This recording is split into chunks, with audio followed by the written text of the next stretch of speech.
Le Seigneur soit avec vous. Et avec votre esprit. Évangile de Jésus-Christ selon saint Jean. Gloire à toi, Seigneur. En ce temps-là, Jésus leva les yeux au ciel et dit, Père, l'heure est venue, glorifie ton Fils afin que le Fils te glorifie. Ainsi comme tu lui as donné pouvoir sur tout être de chair, il donnera la vie éternelle à tous ceux que tu lui as donnés. Or, la vie éternelle, c'est qu'ils te connaissent, toi, le seul vrai Dieu, et celui que tu as envoyé, Jésus-Christ. Moi, je t'ai glorifié sur la terre en accomplissant l'œuvre que tu m'avais donnée à faire. Et maintenant, glorifie-moi auprès de toi, Père, de la gloire que j'avais auprès de toi avant que le monde existe. J'ai manifesté ton nom aux hommes que tu as pris dans le monde pour me les donner. Ils étaient à toi, tu me les as donnés. Ils ont gardé ta parole. Maintenant, ils ont reconnu que tout ce que tu m'as donné vient de toi. Car je leur ai donné les paroles que tu m'avais données. Ils les ont reçues. Ils ont vraiment reconnu que je suis sorti de toi, et ils ont cru que tu m'as envoyé. Moi, je prie pour eux. Ce n'est pas pour le monde que je prie, mais pour ceux que tu m'as donnés, car ils sont à toi. Tout ce qui est à moi est à toi, et ce qui est à toi est à moi. Et je suis glorifié en eux. Désormais, je ne suis plus dans le monde, eux, ils sont dans le monde, et moi, je viens vers toi. Acclamons la parole de Dieu. Louange à toi, Seigneur Jésus.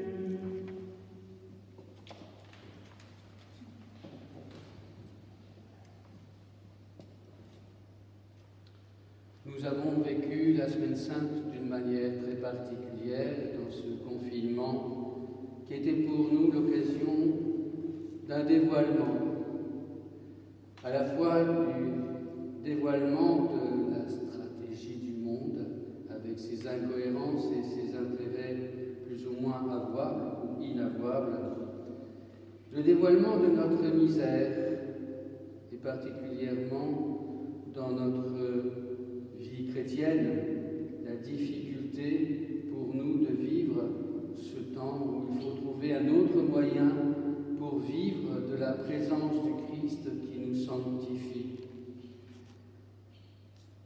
Et pourtant le Christ nous a promis, avant d'entrer dans sa passion, et nous a avertis. Il est bon pour vous que je m'en aille. Il s'en est allé, son humanité sainte est entrée dans la gloire du ciel pour cette éternelle communion d'amour avec le Père dans la lumière. Et il nous promet l'Esprit Saint, un autre paraclet, un autre défenseur, l'Esprit de vérité. Lui-même est venu pour rendre témoignage à la vérité de l'amour du Père qui a tant aimé les hommes qu'il a donné son Fils unique pour sauver l'humanité de la mort éternelle. Comme le dira Jésus à la Samaritaine, si tu savais le don de Dieu, qui est celui qui te parle, c'est toi qui lui aurais demandé de l'eau vive, et il te l'aurait donné, cette eau vive. L'eau vive qui est pour nous la grâce du don de l'Esprit Saint, que nous avons reçu le jour de notre baptême et de notre confirmation. Donc ce don, nous n'avons plus à l'espérer, il est là, mais ce que nous avons à espérer, c'est qu'il agisse dans notre vie. Est-ce que nous laissons suffisamment l'Esprit Saint agir dans notre vie, dans toutes les dimensions de notre nature humaine, et elles sont au nombre de 7. Et cet agir de l'Esprit Saint, est-ce qu'il nous permet de vivre des présences du Christ, des 7 présences du Christ, que nous pouvons découvrir dans l'Évangile de Saint Jean? Je suis la porte, je suis le bon pasteur, je suis le pain de vie, je suis la résurrection, je suis le Fils de Dieu. Toutes ces présences, toutes ces modalités de la présence du Christ. Je suis avec vous tous les jours jusqu'à la fin des temps, mais selon ces 7 modalités qui viennent saisir vos 7 dimensions de votre nature humaine par le don des 7 esprits, le don de science, le don de force, le don de crainte, les 7 dons du Saint-Esprit qui nous font vivre des 7 béatitudes que Jésus nous enseigne dans le grand sermon sur la montagne. Alors, si nous voulons faire un examen de conscience dans ce temps du Cénacle, eh bien, nous pouvons aussi regarder les 7 corrections de l'Esprit à l'Église au tout début de l'Apocalypse. Que celui qui a des oreilles, qu'il entende ce que l'Esprit dit à l'Église. Et l'Esprit Saint nous rend attentifs à notre manière d'être fidèles au don de Dieu.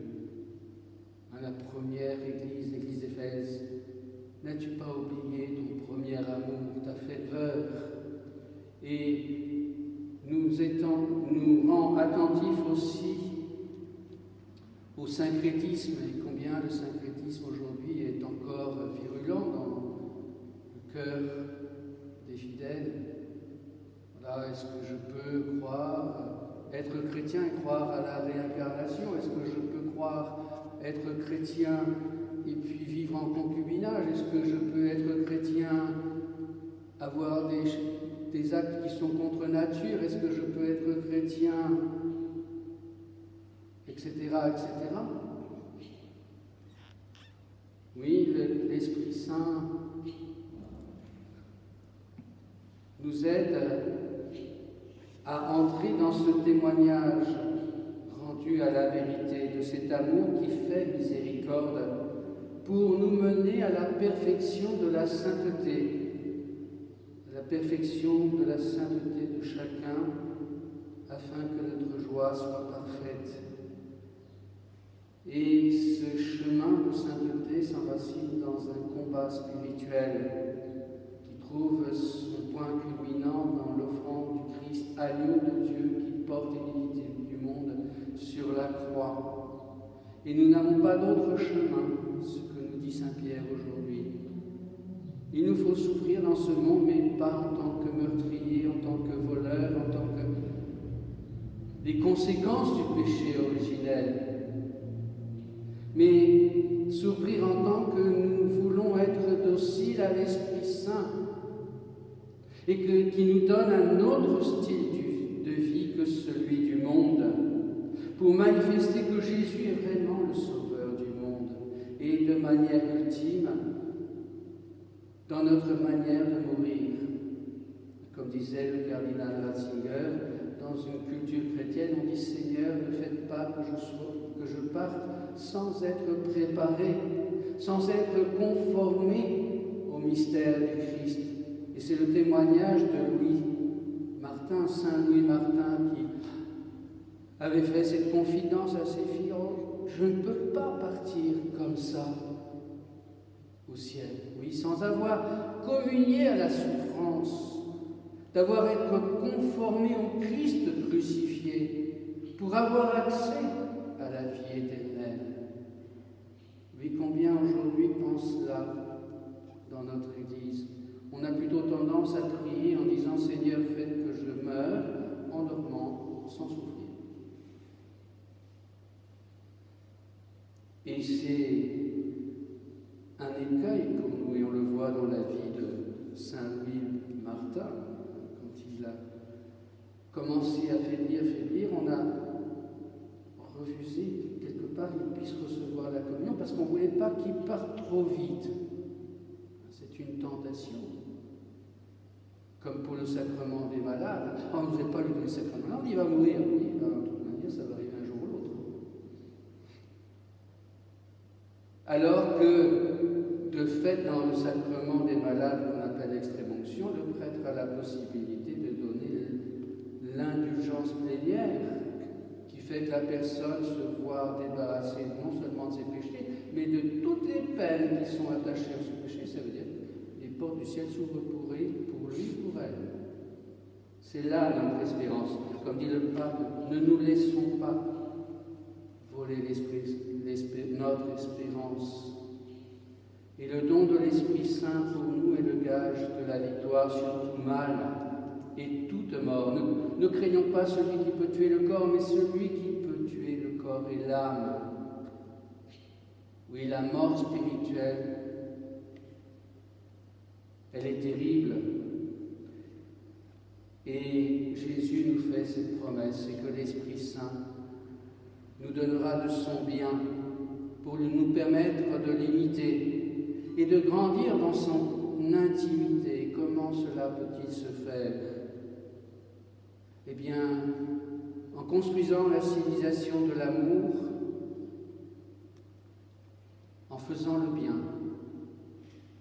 Non pas en étant gentil, parce que faire le bien, ce n'est pas forcément être gentil, c'est d'être charitable, dans l'espérance de la vie éternelle. Désirer le vrai bien, et nous devons nous réjouir, ça doit être fruit de notre action de grâce, de cet agir de l'Esprit Saint qui agit en chacun d'entre nous, et non de nous dire « Oh, celui-là, il est plus saint que moi » ou « Elle est plus sainte que moi ». Non, réjouissons-nous de la sainteté de chacun et de chacune, et que ça nous exhorte à être davantage mendiants de l'Esprit Saint. La bonne nouvelle est annoncée aux pauvres, ne l'oublions pas. Bienheureux les pauvres de cœur, le royaume des cieux est à eux. Et cette béatitude est liée au don de crainte. La crainte de ne pas laisser l'Esprit Saint agir en nous, de mettre une barrière par notre complicité avec l'esprit du monde. Oui, là où sera ton cœur, là sera ton trésor, et c'est bien ce que le pape nous invite à revisiter par cette année consacrée à Laudato Si, qui commence aujourd'hui, et d'avoir un regard universel sur la création pour accueillir notre responsabilité de chrétiens, mais qui s'enracine le plus profondément possible, c'est dans le salut des âmes. Certes, nous avons à ordonner toute la création à la gloire de Dieu, mais ce qu'il y a d'ultime et dans l'œuvre de miséricorde, c'est que chaque personne humaine puisse entrer à la suite de Jésus dans cette communion d'amour dans la gloire du ciel, dans l'amour. Voilà, c'est ce que nous portons dans le mystère de l'Eucharistie, fruit de la terre et du travail des hommes, que nous vivons dans la présence du Christ qui se donne à nous à travers ce mystère. Amen.